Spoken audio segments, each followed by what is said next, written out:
আজকে সকাল সকাল ঘুম থেকে উঠে বেরিয়েছি একটু জগিং করার জন্য, কিন্তু শুনলাম নাকি আমার বাড়ির সামনে কোনো নাকি চায়ের দোকান দিয়েছে। কিন্তু কই, আমি তো এখনো দেখতে পাচ্ছি না কাউকেই।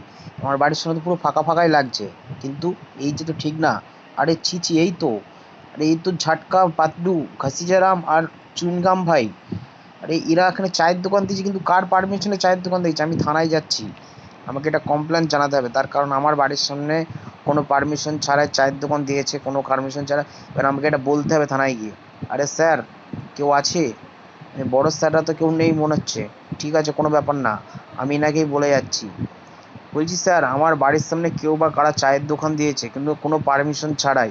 ওখানে ছিল দেখলাম घसीजा আর मटू, नहीं झटका पतलू, ये सब लोग जो फुरफुरी नगर के। ठीक है, कोई बात नहीं, हो जाएगा।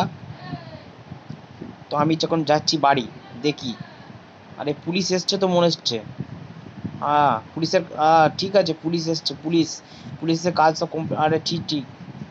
তো চায়ের দোকান তুলে দিয়েছে। ঠিক আছে, ধন্যবাদ পুলিশ ভাই, অনেক ধন্যবাদ আপনাদেরকে কাজটা করে দেওয়ার জন্য। ঠিক আছে, আমি এবার বাড়ি গিয়ে একটু রেস্ট নিই। তার কারণ বাইরে বহুত রোদের তাপ।